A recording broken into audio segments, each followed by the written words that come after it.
Hi hello ನಮಸ್ತೆ. ನೀವು ನೋಡ್ತಾ ಇದ್ದೀರಾ ಸುಮನ್ ಟಿವಿ ಕನ್ನಡ. ನಾನು ಮಹೇಶ್. ರಾಜ್ಯವನ್ನ ಗೆದ್ದಂತಹ ಕಾಂಗ್ರೆಸ್ ಪಕ್ಷಕ್ಕೆ ರಾಜಧಾನಿಯ ಕನಸು. ರಾಜಧಾನಿಯನ್ನ ಗೆಲ್ಲಲೇಬೇಕು ಅಂತ ಹೇಳಿ ಸಿದ್ದರಾಮಯ್ಯನವರು ತಮ್ಮ ಬಜೆಟ್ನಲ್ಲಿ ಬೆಂಗಳೂರಿಗೆ ವಿಶೇಷ ಅನುದಾನವನ್ನ ಕೊಟ್ಟಿದ್ದಾರೆ. ಸಾಕಷ್ಟು ಯೋಜನೆಗಳನ್ನ ಕೊಟ್ಟಿದ್ದಾರೆ.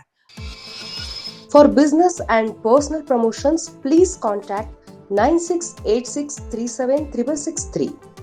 ಮತ್ತೊಂದು ಕಡೆ ರಾಜ್ಯ ಬಿಟ್ರೆ ಏನು ರಾಜಧಾನಿಯನ್ನ ಗೆಲ್ಲಬೇಕು ಅಂತ ಹೇಳಿ ದೋಸ್ತಿ ಪಕ್ಷಗಳು ಬಿಜೆಪಿ ಜೆಡಿಎಸ್ ರಣತಂತ್ರವನ್ನ ರೂಪಿಸ್ತಾ ಇದೆ. ಇದರ ನಡುವೆ ಗ್ರೇಟರ್ ಬೆಂಗಳೂರು ಅಥಾರಿಟಿಯ ಎಲೆಕ್ಷನ್ಗೆ ಕೌಂಟ್ ಡೌನ್ ಶುರುವಾಗಿದೆ.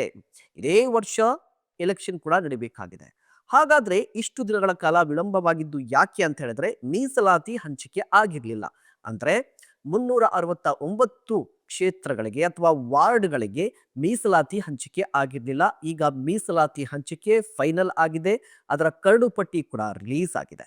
ಹಾಗಾದ್ರೆ ಸಾಮಾನ್ಯ ವರ್ಗಕ್ಕೆ ಎಷ್ಟರ ಮಟ್ಟಿಗೆ ಮೀಸಲಾತಿ ಸಿಕ್ಕಿದೆ? ಪರಿಶಿಷ್ಟ ಜಾತಿ, ಪರಿಶಿಷ್ಟ ಪಂಗಡ, ಅದೇ ರೀತಿಯಲ್ಲಿ ಹಿಂದುಳಿದ ವರ್ಗ ಎ ಮತ್ತು ಹಿಂದುಳಿದ ವರ್ಗ ಬಿಗೆ ಎಷ್ಟು ವಾರ್ಡ್ಗಳನ್ನ ಮೀಸಲು ಇಡಲಾಗಿದೆ? ಕಂಪ್ಲೀಟ್ ರಿಪೋರ್ಟ್ ಅನ್ನ ನಾನಿವತ್ತು ಕೊಡ್ತಾ ಹೋಗ್ತೀನಿ. ಅದಕ್ಕೂ ಮುನ್ನ ನೀವಿನ್ನೂ ನಮ್ಮ ಚಾನಲ್ ಅನ್ನ ಸಬ್ಸ್ಕ್ರೈಬ್ ಮಾಡಿಲ್ಲ ಅಂದ್ರೆ ದಯವಿಟ್ಟು ಈ ಕೂಡಲೇ ಸಬ್ಸ್ಕ್ರೈಬ್ ಮಾಡಿ. ಬೆಂಗಳೂರು ನಗರದ 5 ನಗರ ಪಾಲಿಕೆಗಳನ್ನ ಒಳಗೊಂಡಿರುವಂತಹ ಗ್ರೇಟರ್ ಬೆಂಗಳೂರು ಪ್ರಾಧಿಕಾರ ವ್ಯಾಪ್ತಿಯ 369 ವಾರ್ಡ್ಗಳಿಗೆ ವಾರ್ಡ್ವಾರು ಅಂತಿಮ ಮೀಸಲಾತಿ ಪಟ್ಟಿಯನ್ನ ರಾಜ್ಯ ಸರ್ಕಾರ ಪ್ರಕಟಿಸಿದೆ. ಅಂತಿಮ ಮೀಸಲಾತಿ ಪಟ್ಟಿಯಲ್ಲಿ ಮಹಿಳೆಯರಿಗೆ ಸುಮಾರು 50% ಮೀಸಲಾತಿ ಕಲ್ಪಿಸುವ ಮೂಲಕ ಸಾಮಾಜಿಕ ನ್ಯಾಯಕ್ಕೆ ಒತ್ತು ನೀಡಲಾಗಿದೆ.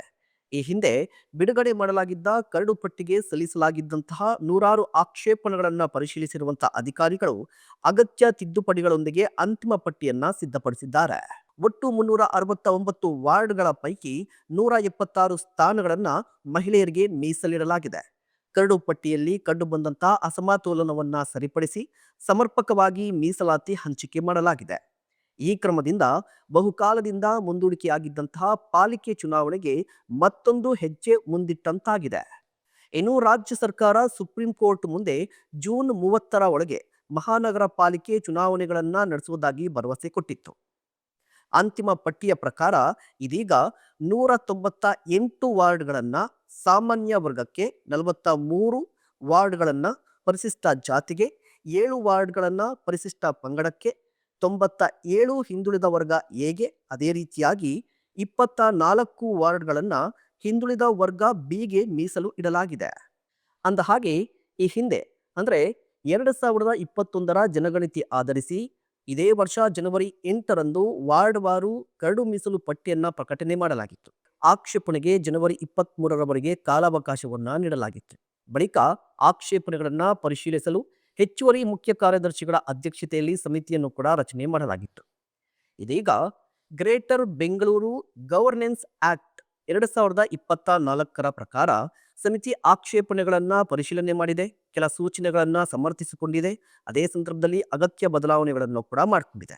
ಅಂತಿಮವಾಗಿ ನಂತರ ಸಮಿತಿ ಶಿಫಾರಸು ಮಾಡಿದ ಅಂತಿಮ ಪಟ್ಟಿಗೆ ಸರ್ಕಾರ ಅನುಮೋದನೆ ಕೊಟ್ಟಿದೆ. ಅಲ್ಲಿಗೆ ಗ್ರೇಟರ್ ಬೆಂಗಳೂರು ಎಲೆಕ್ಷನ್ಗೆ ಕೌಂಟ್ ಡೌನ್ ಶುರುವಾಗಿದೆ.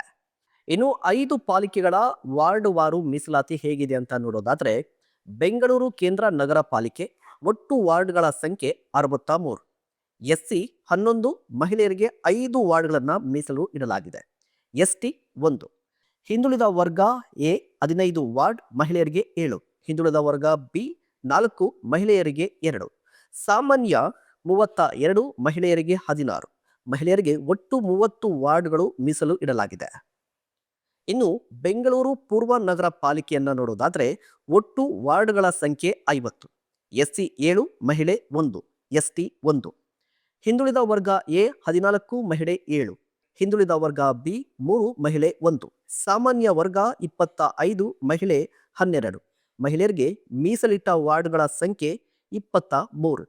ಇನ್ನು ಬೆಂಗಳೂರು ಪಶ್ಚಿಮ ನಗರ ಪಾಲಿಕೆಯನ್ನ ನೋಡುವುದಾದ್ರೆ ಒಟ್ಟು ವಾರ್ಡ್ಗಳ ಸಂಖ್ಯೆ 112. ಎಸ್ಸಿ 9, ಮಹಿಳೆ 4. ಎಸ್ಟಿ 2, ಮಹಿಳೆ 1. ಹಿಂದುಳಿದ ವರ್ಗ ಎ 30, ಮಹಿಳೆ 15. ಹಿಂದುಳಿದ ವರ್ಗ ಬಿ 7, ಮಹಿಳೆ 3. ಸಾಮಾನ್ಯ ವರ್ಗ 64, ಮಹಿಳೆ 32. ಮಹಿಳೆಯರಿಗೆ ಮೀಸಲಿಟ್ಟ ವಾರ್ಡ್ಗಳು 55. ಇನ್ನು ಬೆಂಗಳೂರು ಉತ್ತರ ನಗರ ಪಾಲಿಕೆಯನ್ನ ನೋಡೋದಾದ್ರೆ ಒಟ್ಟು ವಾರ್ಡ್ಗಳ ಸಂಖ್ಯೆ 72. ಎಸ್ಸಿ 9, ಮಹಿಳೆ 4. ಎಸ್ಟಿ 2, ಮಹಿಳೆ 1. ಹಿಂದುಳಿದ ವರ್ಗ ಎ 19 ಮಹಿಳೆ 9, ಹಿಂದುಳಿದ ವರ್ಗ ಬಿ 5 ಮಹಿಳೆಯರಿಗೆ 2, ಸಾಮಾನ್ಯ ವರ್ಗ 37 ಮಹಿಳೆಯರಿಗೆ 18 ವಾರ್ಡ್ಗಳು. ಇಲ್ಲಿ ಮಹಿಳೆಯರಿಗೆ ಮೀಸಲಿಟ್ಟ ವಾರ್ಡ್ಗಳ ಸಂಖ್ಯೆ 34.